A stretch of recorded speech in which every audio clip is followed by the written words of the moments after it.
Boa noite a todos. Nós temos hoje a participação da Vanessa Quintão, que é psicóloga do setor de assistência estudantil do Campus Juiz de Fora, e ela vem falar para a gente sobre um pouco de técnicas de estudo e aprendizado. Vanessa, muito obrigado pela sua disponibilidade. Pode ficar à vontade. Então, começar cumprimentando a todos, né? Obrigada pela presença. É um prazer estar aqui com vocês hoje, conversando sobre estratégias de aprendizagem, técnicas de estudo, num momento tão único para nós, né? Começo de um semestre inteiro aí virtual. Então, assim, um pouco de ansiedade, alguns desafios novos se somando aos desafios que a gente já enfrenta no nosso ensino público. Então, hoje a proposta é essa, né? A gente fazer uma conversa, um bate-papo. Gostaria de pedir a vocês assim para ficar bem à vontade, para participar, fazer perguntas, porque a intenção hoje realmente é fazer essa roda de conversa, né? Eu gostaria de iniciar fazendo apresentando o material para vocês, para nortear nossa conversa de hoje. Então, hoje a nossa conversa, como eu estava dizendo, é sobre estratégia de aprendizagem e técnicas de estudo, né? Eu começo dizendo que uma verdade que todos já vivenciaram, já constataram na prática enquanto estudante, né? Aprender não é fácil. Pelo contrário, né? A gente tranquilamente pode dizer que aprender é uma atividade, é um ato bem difícil, né? E acontece muito em virtude do comportamento ativo do estudante, né? Então, é sobre essa postura que o estudante pode tomar, pode adotar no ato de aprender, é que a gente vai estar conversando mais detidamente hoje, né? Poucos compreendem que a aprendizagem, ela é aprendida. A gente não nasce sabendo, né?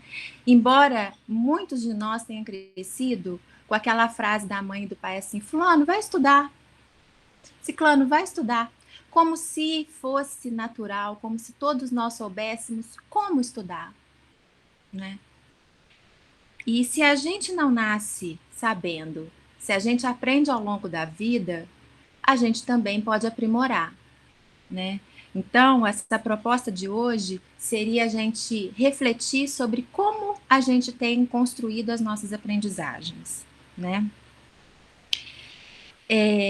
Quantos de vocês já tiveram a sensação de terem estudado, se dedicado, prestado atenção às aulas, feito a lista de exercícios e não ter conseguido alcançar um bom resultado, né? É frustrante, é desgastante. Muitos de nós passam por isso, ou já passaram por isso, né? E aí fica a pergunta: o que fazer, né? Muitas respostas a essa pergunta contemplam o que a gente chama de condições de aprendizagem. Alguns se atêm aos aspectos metodológicos, aos aspectos didáticos, à forma como o professor desenvolve o conteúdo, né? Agora, nesse contexto especial que nós estamos vendo, o acesso à internet, o acesso ao conteúdo, às plataformas. Outros se atêm às condições intrínsecas do estudante. Ah, mas essa turma é desmotivada, essa turma é pouco participativa.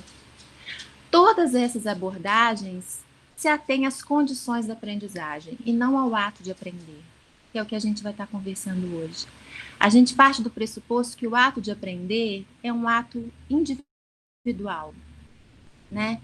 É muito interessante porque numa turma com 30 alunos, com 20 alunos, o professor vai dar o conteúdo, mas cada um individualmente vai atribuir seu significado e vai assimilar e vai dar sentido ao que o professor vai falar para todos.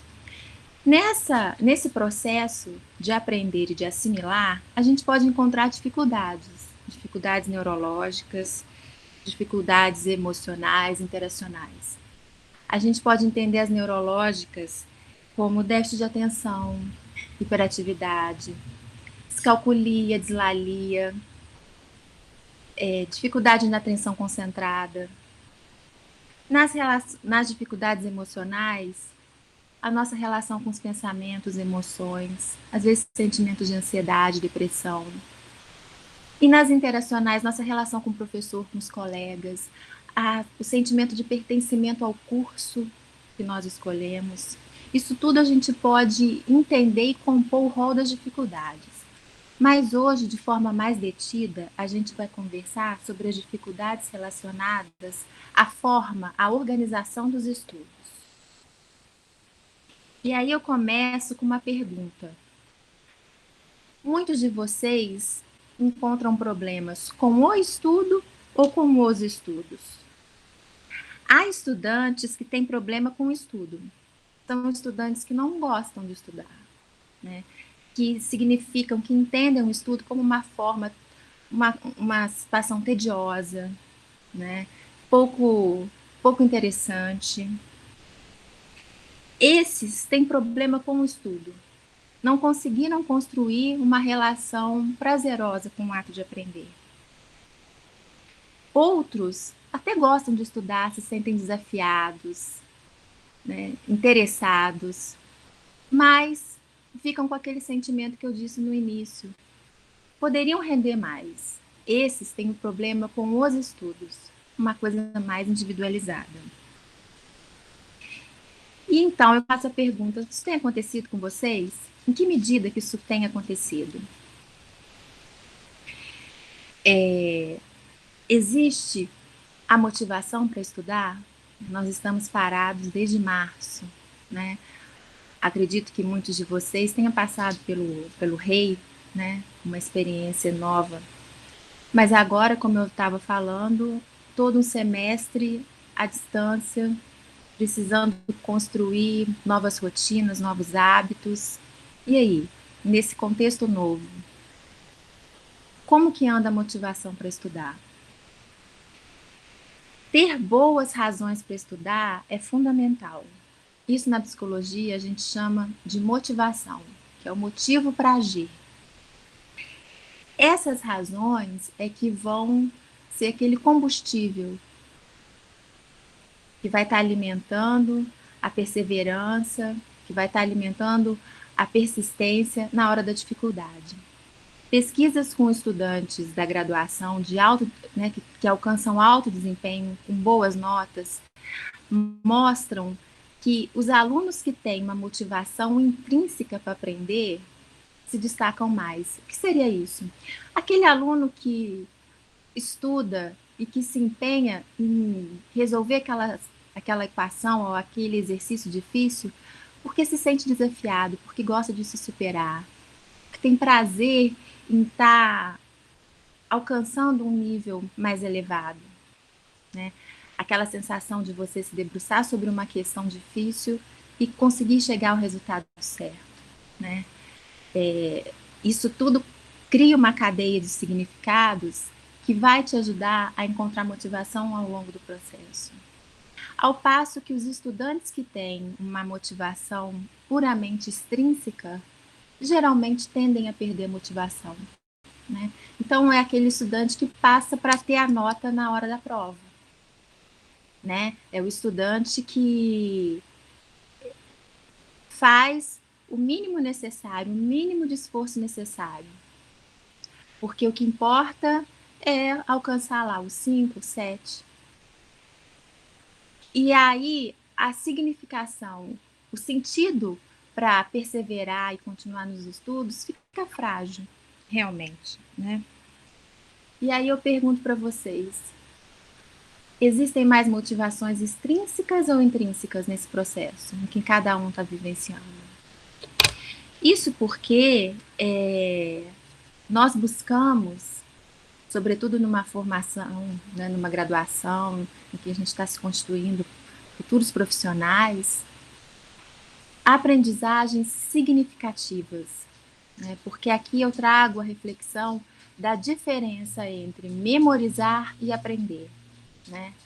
Na aprendizagem significativa é quando você consegue construir, atribuir um significado àquilo ali. Você associa com um hall de disciplinas, de conhecimentos que você já tem, né? E aquilo passa a ter um significado para você. Passado um tempo, você consegue fazer um exercício sobre aquela questão, você consegue avançar na disciplina naquele tópico. Quando há uma aprendizagem alienada ou a mera memorização, dificilmente a informação ela vai sair da memória a curto prazo, né? Então é aquele conteúdo simplesmente memorizado, mecânico, nós dizemos alienado, né? Nessa perspectiva, a gente traz esse conceito que vem da teoria marxista, né? que ele faz a reflexão da alienação com o trabalho. Nós podemos fazer essa reflexão da alienação com o estudo. Né? Quando ele se torna meramente mecânico e repetitivo, ele é desprovido de qualquer significado de apropriação do próprio sujeito. E aí, vocês têm conseguido atribuir significados para além da mera aprovação na matéria? Entendendo que os objetivos nesse processo são muito importantes, eu trago a reflexão aqui, olha, de objetivos, da importância de objetivos concretos, realizáveis e avaliáveis. Eu estava dizendo, né, de um curso de graduação, um curso profissionalizante. Às vezes, a gente ter como meta ser um bom profissional, conquistar uma boa colocação no mercado de trabalho, pode se tornar uma meta muito distante para ser alcançada, né? Sobretudo para aqueles que estão no início do curso, que estão distantes das práticas profissionais. Então, é importante a gente trazer metas e objetivos próximos à nossa realidade, né? Reais. Então, o que eu pretendo com essa disciplina? O que eu espero alcançar nessa semana, nesse bimestre? Isso pode tornar o processo mais dinâmico e bem mais significativo para cada um de vocês. E aí a gente pensa que tudo começa com o estabelecimento desses objetivos, né? A organização de um cronograma, da seleção dos materiais para estudar, né? Da forma ao estudo, tratar com critério.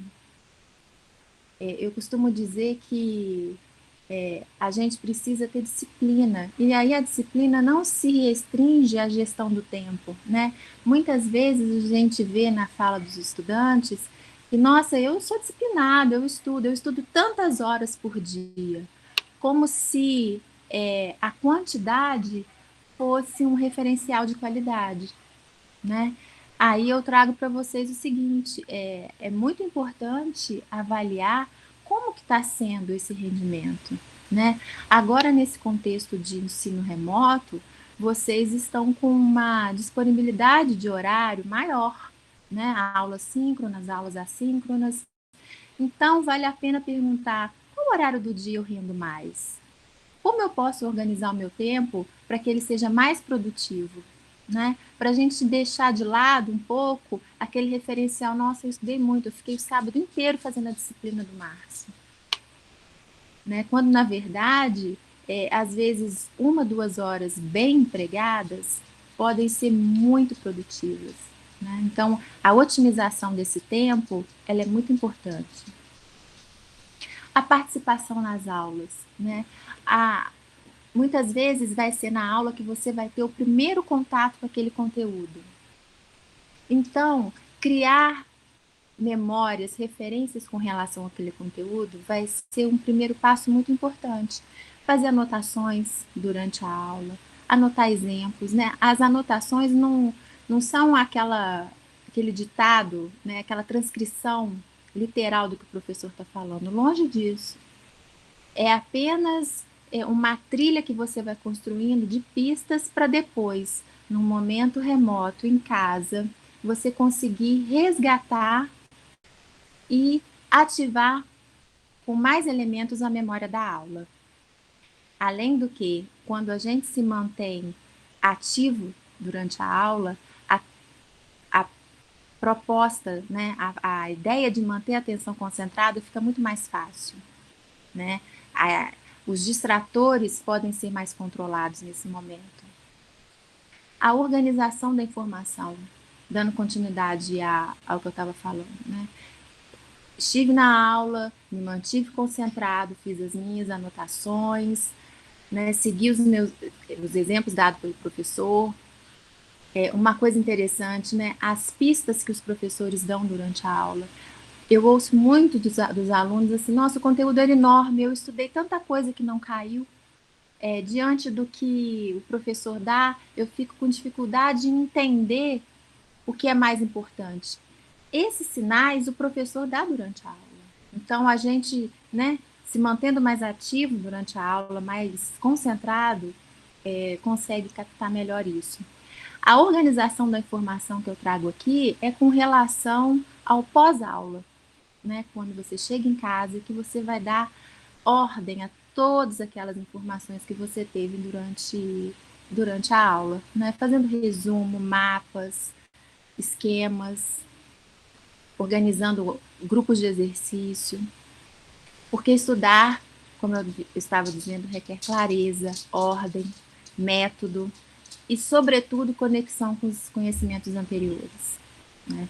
Para que isso crie uma rede de significado que fique, né? Que não fique só na memorização.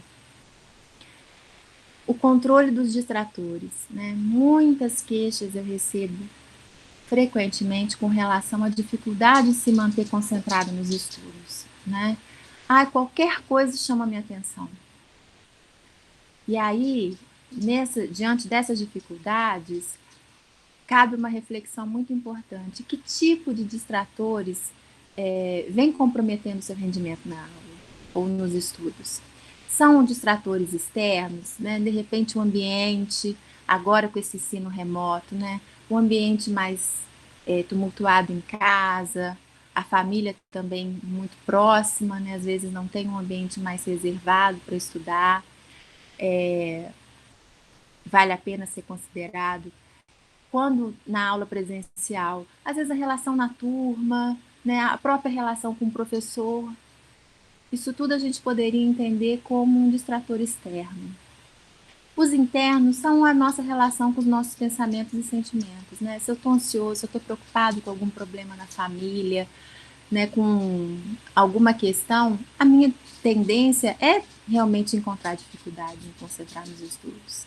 Eu trago isso porque entender a natureza da dificuldade é fundamental para a gente pensar alternativas e pensar enfrentamentos para ela, né? Então, se isso está acontecendo em alguma medida com vocês, tentar entender qual que é a natureza dessa dificuldade de concentração. Isso tudo compõe o que a gente chama de autorregulação da aprendizagem, né? Que é você se perceber nos momentos em que você rende mais, nas estratégias que trazem mais sentido para você, né? Eu estudo melhor em grupo, eu estudo melhor com um amigo ou sozinho, né? Isso tudo vai compor um dos fatores mais importantes que a gente pode destacar hoje aqui, que seria a rede de significados do porquê estudar, né? E aí respondendo as 3 perguntas básicas. Por que eu estou estudando? Por que eu estou nesse curso? Né? Às vezes as respostas elas mudam de acordo com o tempo que a gente está estudando, né? A gente inicia um curso com uma expectativa e ela vai se transformando ao longo do tempo e isso se perde, né? Às vezes você entra muito motivado, muito disposto, resiliente, e isso vai ficando ao longo do caminho. Então, saber o que você está fazendo nesse momento, por que isso faz sentido para você, isso é fundamental. Como, né, que é um pouco de tudo isso que a gente está conversando hoje, como que eu estou como estudante, qual que tem sido a minha relação com a aprendizagem, né, com o meu fazer acadêmico, e para quem, né, por que você está aqui, para quem. Isso é fundamental para manter a gente consciente e autorregulado durante todo o processo. Eu trago agora uma parte mais prática de uma sugestão de técnica de estudo. Eu acho que pode ser muito bacana nesse período em que vocês vão estar responsáveis pelo ritmo de estudo de vocês em casa, né? Que é a técnica Pomodoro. Essa técnica é uma técnica para otimizar o estudo individual. Ela foi desenvolvida por um psicólogo que fez a marcação do tempo inicialmente num relógio culinário, em forma de tomate. Então, daí vem esse nome Pomodoro. E a proposta dessa técnica é muito simples, né? Primeiramente, você listar o que você tem que fazer. A gente orienta que essa listagem ela seja semanal, né? Então, nas disciplinas tais, quais são as minhas pendências, quais são os meus compromissos. Isso vai ditar o seu ritmo de trabalho e as suas prioridades, né?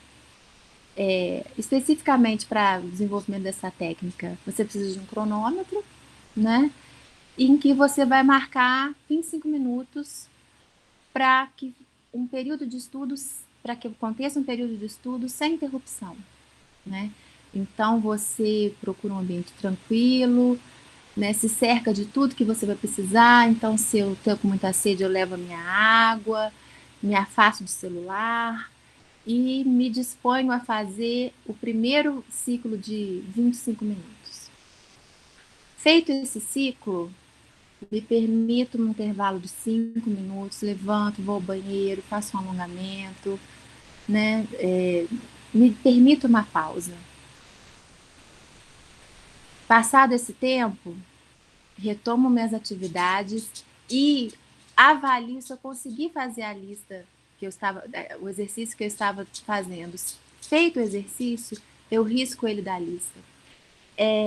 Parece bobo esse passo, mas ele é fundamental para que a gente consiga ter uma medida do quanto a gente avançou no processo, né?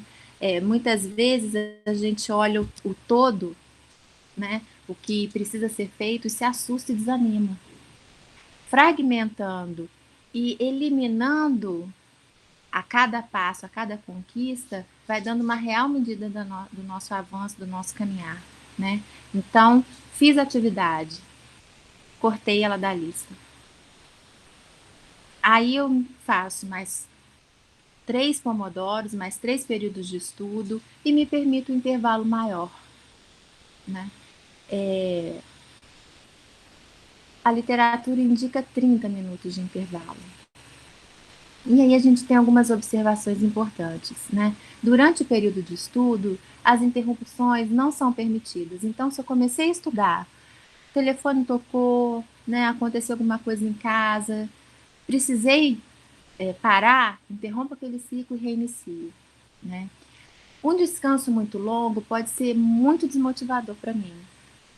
Ao passo que a gente propõe aqui 25, 30 minutos, a cada hora um intervalo de 30 minutos, mas são apenas intervalos de sugestão. O interessante é que cada um de vocês faça as adaptações de acordo com o próprio ritmo, né? Em determinada disciplina, talvez 25 minutos seja pouco. Talvez em outras 20 seja suficiente, né? Mas o interessante é que haja essa dinâmica de intervalos de estudo, pausas e períodos de estudo, né? Isso tudo porque essa é a técnica mais indicada para os alunos que têm ansiedade e lutam contra a procrastinação, né? Porque os alunos ansiosos geralmente têm muita dificuldade em olhar para todo o compromisso, para toda a ementa da disciplina e, né, perceber que às vezes tem muito a ser feito. Fragmentar o trabalho, dividir as tarefas, perceber os avanços, mesmo que pequenos, mas cotidianos, mantém a motivação e, sobretudo, é uma estratégia para enfrentar a procrastinação, né? Eu tenho recebido muitos pedidos de orientação para alunos que perderam o ritmo de estudo, né? Desde março, sem aula, num processo de indefinição muito grande que nós passamos, né? Então, como fazer para resgatar o ritmo que eu estava anteriormente? Essa é uma estratégia que pode ser muito útil, né? ela vai te ajudar a conquistar esse ritmo de uma forma não agressiva, né? Você vai ditar o seu ritmo, o seu próprio ritmo. Essas foram algumas reflexões que eu quis trazer para vocês, porque quando a gente fala em aprender, a gente fala em possibilidade, em condição, em técnica e motivação, né? É preciso que tudo isso aconteça para que haja uma aprendizagem significativa, né? Para que toda a experiência que vocês estão vivendo, que vocês estão se dedicando, faça sentido, né? Então, a intenção foi contribuir para que vocês tenham elementos para pensar de forma crítica como que está sendo essa experiência do estudante, né? Eu deixo aqui, olha, o meu e-mail, meu telefone, nós não estamos lá, né, por enquanto, mas o meu e-mail, estou disponível para a gente conversar sobre qualquer dificuldade que possa surgir nessa caminhada, né, que está se iniciando agora. Eu acredito que seja muito importante esse momento de reavaliar, de reestruturar as rotinas, né? Como eu estava falando, a questão do ritmo de estudo, ele vem com o tempo, mas é muito importante startar esse processo, né? Então, a nossa conversa hoje vem muito nesse sentido, de ajudar vocês a se renovar, a eleger novas motivações, a entender o quanto a postura de cada um vai ser fundamental no sucesso no final do período, né? Então é isso. Eu queria me colocar à disposição para a gente conversar, né? Agora de uma forma mais dialogada, mas sobretudo dizer que não sejam tão duros com vocês mesmos, né?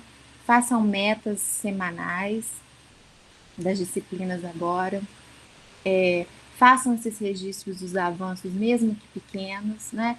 Ah, eu fiz um cronograma semanal, diário, não consegui fazer nem metade do que eu me planejei fazer.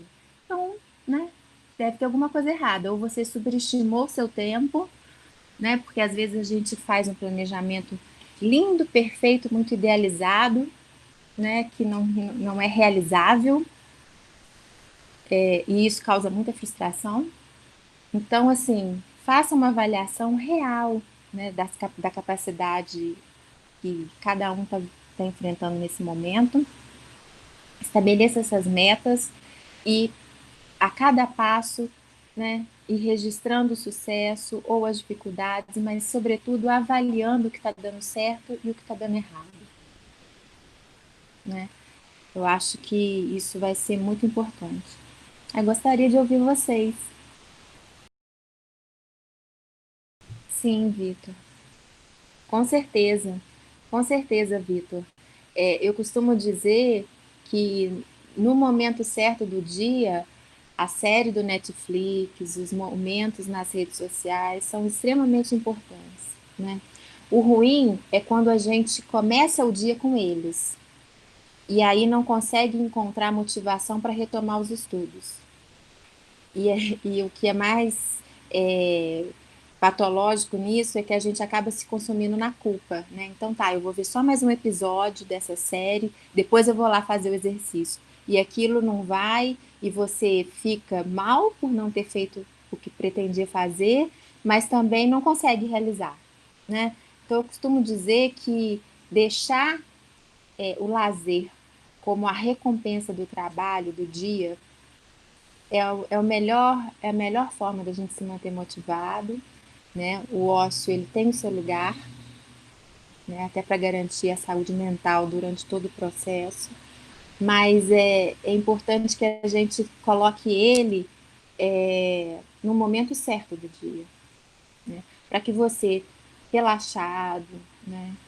Com o sentimento de dever cumprido, possa desfrutar daquele seu momento de lazer. Mas com certeza ele precisa caber no cronograma, precisa caber na agenda pessoal de todo mundo.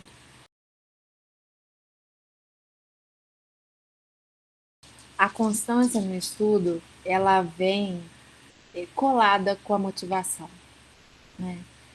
A motivação, como eu estava dizendo, é a constância. Sim, sua maior dificuldade é a constância. Eu diria que para todos, né? A gente tende a começar num pique danado, né? E depois, com o tempo, diante das dificuldades, aquele sentimento ir ficando fraco. Eu costumo orientar para você manter sempre vívida no seu coração, na sua memória, por que você está fazendo o que você está fazendo, né? A constância ela vem muito nesse sentido. Eu estou aqui por um motivo, eu quero muito esse curso por um motivo, né? Eu quero ir bem nessa disciplina por um motivo. Essas razões vão se alinhar e vão te dar o combustível para se manter perseverante. Às vezes, como eu estava dizendo, essas razões elas vão se perdendo ao longo do curso, ao longo do período, né? Então, fazer esse exercício, rememorar ou até reavaliar, refazer, reeleger essas razões pode ser uma estratégia para se manter mais perseverante com relação à persistência, né? E eu diria não só com relação aos estudos, mas em relação a tudo na vida, né? Porque senão você cai naquela roda viva de estar fazendo as coisas sem saber por quê. E isso é o que mais desanima, é o que mais desmotiva, né? Em todos os aspectos da vida, não só no estudo. Se eu tô num relacionamento que eu não sei porquê, se eu não, né, aquela coisa, eu tô aqui porque eu cheguei, não. Eu tô aqui porque eu quero estar, porque eu escolhi estar. Então, é diferente, né?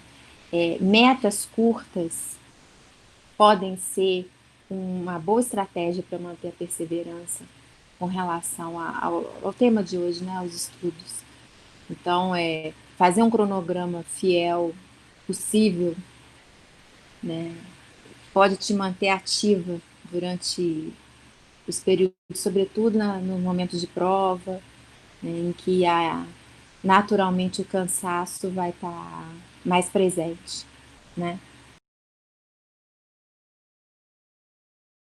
Olha, é curioso você estar trazendo essa informação, né, esse seu hábito, porque recentemente eu estava lendo uma pesquisa em que os psicólogos estavam constatando que você fazer um exercício antes da explicação do professor te coloca em contato com o conteúdo, isso favorece a rede de significados que vai fazer a memória, que vai fazer a aprendizagem ser mais eficaz, né? É claro que você vai fazer o exercício e você vai ter uma grande chance de errar, porque você não viu aquele conteúdo, ou como você falou, você ainda não viu bem o conteúdo, né? Então, a questão aí vai ser você, como que você vai interpretar essas dificuldades que naturalmente vão surgir. Eu não digo que seja certo ou errado esse seu hábito de fazer o exercício sem ver a teoria, né? Pode ser uma forma muito eficaz de antecipar a teoria. Essa busca pela teoria vai ter que acontecer, né? Mais cedo ou mais tarde. Entendendo que o que a gente busca é né, a aprendizagem significativa do conteúdo, pode ser uma estratégia para criar novas experiências, novos contatos com a matéria, né? Num plano ideal, o que seria perfeito que acontecesse? A gente lê a matéria, né, em caso vocês que são do curso mais de exatas, fazer os exercícios e depois ir para a aula. Porque aí quando o professor apresentar o conteúdo, não vai ser inédito para você. Você vai conseguir, muitas vezes, até fazer perguntas sobre aquele conteúdo, né? O que acontece muitas vezes é que o professor dá uma matéria e fala assim: alguém tem dúvida? Ninguém tem dúvida. Aquilo é tão inédito para todo mundo que ninguém nem tem dúvida, né? Então, o que eu diria para você é o seguinte: como que qual o efeito que essa experiência tem tido para você? Se você se frustra ao errar a matéria sem inicialmente sem a teoria, então para. Mas se não, pode ser um primeiro passo bastante interessante para você. Um cronograma adequado, ele vai intercalar disciplinas difíceis, disciplinas fáceis, né? Até porque o que for, se a gente ficar insistindo na dificuldade, né? É igual quando a gente está fazendo prova. Você está fazendo uma prova, se deparou com um exercício muito difícil, passa para outro. Depois você volta naquele exercício. Até porque nesse meio tempo você pode até ter um insight bem interessante sobre aquele exercício, né? Ficar muito tempo num exercício difícil pode ser altamente frustrante e desanimador, sem dúvida. Então, fazer a escolha de intercalar disciplinas, né? Talvez vocês estejam no momento do curso em que só tem disciplina difícil, né? Pode acontecer. Então, intercala às vezes aquela que você tem mais facilidade, ou aquela que o professor, você tem um vínculo diferenciado com o professor, enfim, né? Mas que seja, que possa fazer essa alternância em relação tanto aos exercícios com relação às disciplinas, né? Uma imersão 100% numa determinada disciplina por um longo tempo não é o mais recomendável, né? As pesquisas já comprovaram que você consegue resgatar o conteúdo, você consegue fixar melhor o conteúdo, internalizar, quando você se atém a ele em períodos esporádicos, né? Então eu estudo um pouco hoje, passa uma semana, eu pego de novo aquele conteúdo e assim vai, né? Eu consigo fazer associações diversificadas, diferenciadas com aquele conteúdo. O risco de ficar numa imersão, tipo, final de semana eu estudei só física, fica lá, uma física difícil aí. Estudei só ela o fim de semana inteiro. Isso pode te dar uma falsa percepção de que você entendeu no final da história. Quando, na verdade, às vezes você acabou memorizando alguns exercícios, a resolução de alguns exercícios daquela disciplina, e não internalizar, de fato, né? Então, alternar vai ser sempre o melhor caminho, seja para aprender, né, para realmente consolidar a aprendizagem, seja para manter a motivação, né, e em níveis aí de funcionamento diferentes.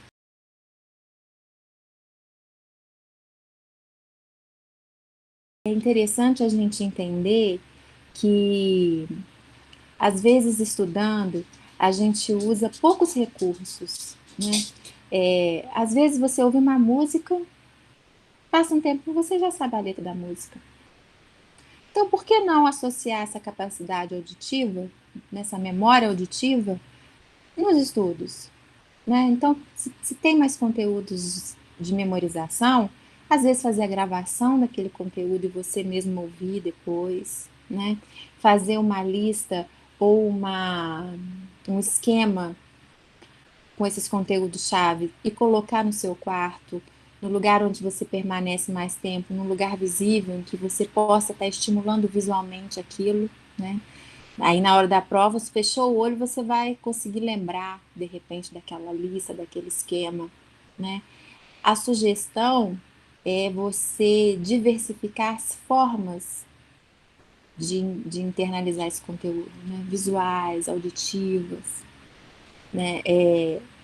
Para muitos, estudar é só fazer resumo e grifar texto, né?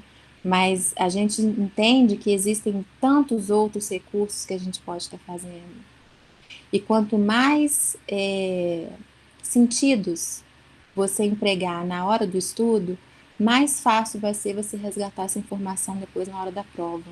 Tipo, né, estou fazendo um resumo sobre determinado conteúdo, eu fecho os olhos, eu imagino aquele conteúdo, eu imagino o contexto daquele conteúdo.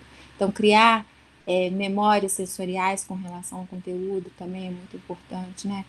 Vocês, de repente, numa disciplina de mecânica, por exemplo, imaginar como aquela engrenagem funciona, como aquela máquina vai estar processando.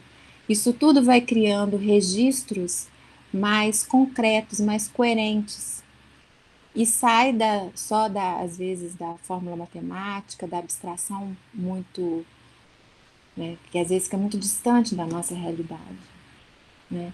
É curioso, eu outro dia estava tendo uma aluna que gosta de estudar com barulho de chuva. Eu estava dizendo para ele justamente isso, que é, né, você associar estímulos na hora de estudar é muito bacana. E que, então, se ele estudava com ouvindo barulho de chuva, na hora da prova ele deveria tentar lembrar do barulho da chuva enquanto estava fazendo exercício. Né? É mais uma referência para resgatar o conteúdo. Então, assim, a dica é criar novos canais para internalizar essa matéria, que talvez seja só memorização. Olha, a melhor forma da gente enfrentar esses problemas é, sobretudo, pensar em como, o que fazer diante deles, né? A paralisia, a sensação de não ter nada a fazer diante de situações que fazem sofrer, é o que mais prejudica, né? Por isso que uma conversa com um profissional pode ser extremamente importante, justamente para buscar maneiras de lidar com essas situações, né? O pior cenário é você se sentir aprisionado sem sentir que não tem nada a se fazer. Aí, com certeza, afeta não apenas os estudos, né? Afeta a vida como um todo, né? Mas a dificuldade nos problemas, né? Eles acontecem para todos, né? Agora, o sentimento de paralisia e o sentimento de não há mais nada o que fazer, de beco sem saída, isso é que muitas vezes faz adoecer, né? Então, eu acho que é aproveitar a oportunidade, conversar com um profissional, ou até com quem você tem confiança, com quem você sabe que vai tratar com respeito, com ética, né? O seu desabafo, isso pode ser um amigo também, e com uma outra pessoa tentar encontrar alternativas, né? Eu acho que esse é o caminho para não se sentir paralisado e conseguir ter, né, condições de pensar em estudar, em se dedicar, enfim, né, ter esse momento de estudo. Como eu disse, as dificuldades emocionais, elas são um grande entrave para uma boa aprendizagem, um bom desempenho, né? Então, assim, se isso está acontecendo com vocês ou com algum colega, se coloca à disposição para ouvir, né? Eu acho que no primeiro momento isso é importante, mas, sobretudo, fala para me procurar, né? Eu deixei o meu e-mail, vanessa.quintão. Agora, durante a pandemia, eu tenho feito atendimentos online, né, agendados. Então, assim, o importante eu acho que é não ficar de espectador, né? E cultivar esse sentimento de que é assim mesmo, não tem nada a se fazer. Tem sempre algo, né, para a gente buscar. Essa decisão, né, de qual que é o limite de cada um é muito individual, né? Não tem como dizer que você deve trancar, ou que você deve persistir. O interessante é você avaliar o quanto aquilo está sendo significativo, né? Porque fazer, às vezes, 8 disciplinas, 9 disciplinas, e no final avaliar que poderia ter sido melhor em todas elas, isso já é uma medida para, no mínimo, pensar para o próximo semestre e colocar o pé um pouco no freio, né? Eu sei que o curso de vocês traz desafios e disciplinas que são difíceis, né? Sobre umas ainda mais que outras. Então, de repente, né, de acordo aí com o perfil de cada um, com a bagagem que cada um traz, essa reflexão ela é muito necessária, né? Ela é muito necessária. Eu quero fazer essa disciplina tirando a nota mínima para passar? É isso que eu quero? Né? Ou se nem isso eu estou conseguindo? Né? Eu acho que a sua pergunta vai mais nesse sentido, né? De qualquer forma, a gente não pode perder de vista que a quantidade, às vezes a gente tem essa angústia no curso, né? A gente quer formar, a gente quer, né, mudar a etapa da vida, quer começar o estágio, quer se emancipar, mas muitas vezes vai deixar para trás coisas importantes da formação, né? Então, fazer esse equilíbrio aí, sobretudo avaliando como anda o ritmo de cada um. Há momentos da vida da gente que a gente precisa de mais tempo mesmo, né? A vida é dinâmica, as coisas acontecem para além da faculdade, da escola, né? Então, há momentos em que a gente enfrenta mais problemas que outros. Então, eu acho que isso tudo tem que entrar na contabilidade para avaliar se é para trancar uma matéria, uma disciplina ou não. Mas, sobretudo, eu acho que vale a pena perceber aí como que está o seu ritmo e se aquilo está atendendo à sua expectativa enquanto aluno.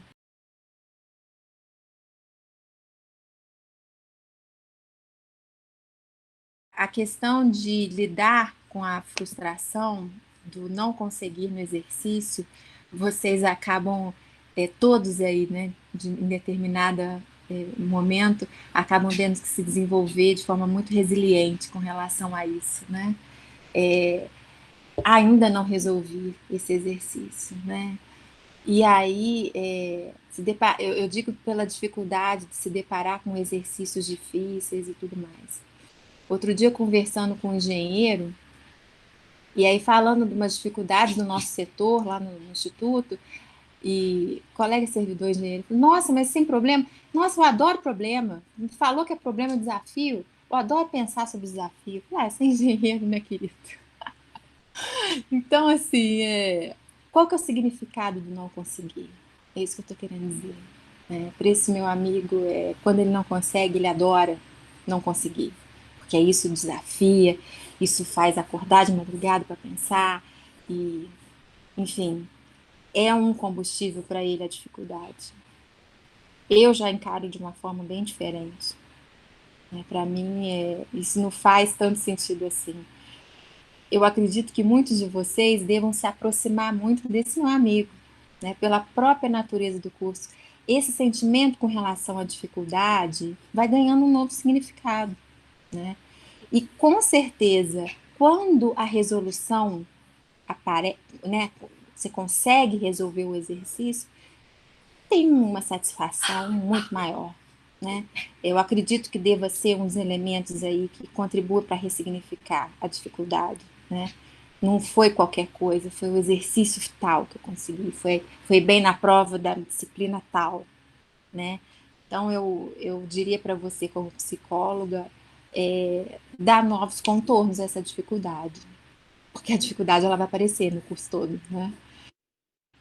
Vencer sem luta é triunfar sem glória. É o significado do que das dificuldades que a gente enfrenta. Isso vai ser determinante aí.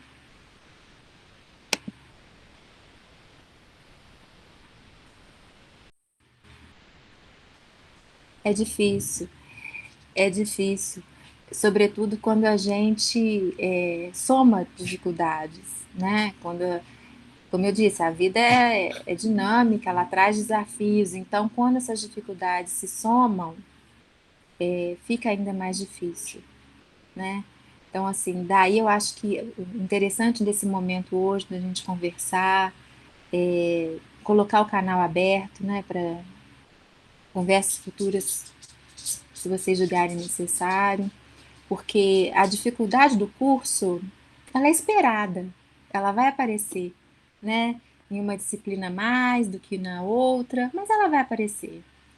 Mas vocês precisam estar bem para encarar essas dificuldades. Sim, sim. Pelo lado do professor também não é fácil, né? Sobretudo esse momento que a gente está vivendo,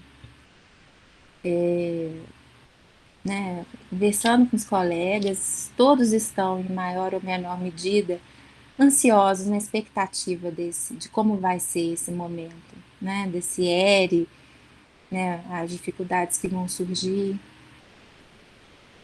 que são até, para além das questões pedagógicas, didáticas, né, de infraestrutura mesmo, de ter um computador bom, de ter uma internet boa, de ter um lugar em casa, né, em que a mãe não vai ver novela e te atrapalhar a estudar, enfim, né, a vida é muito mais do que isso, e a gente agora está tendo que reconfigurar todo o esquema, né, isso também traz novos desafios e inseguranças, sem dúvida. E não tem receita, né, gente, é cada um criar, né, a sua melhor estratégia, o seu melhor modo de fazer, né. Eu ouço muito que os alunos preferem o período da noite, que às vezes as casas são mais silenciosas, né? Às vezes irmãos já estão dormindo, não tem barulho, né? Cozinha, a casa fica mais silenciosa. E aí aproveito a manhã para dormir, né? Às vezes vamos fazer atendimento? Vamos, pode ser 9 horas da manhã? De jeito nenhum. Depois da 1 da tarde a gente conversa. Então tá bom. Mas o importante é encontrar esse equilíbrio aí, né? E ter essa sensibilidade para descobrir qual que é o momento que melhor rende, né? E o desempenho tem mais disposição, né? Que as coisas acontecem melhor. Né, só reiterar aqui que a minha disponibilidade para a gente estar agendando, conversando, né, sobre as questões que emergirem aí ao longo do semestre, né? De maneira nenhuma a gente precisa encerrar, né?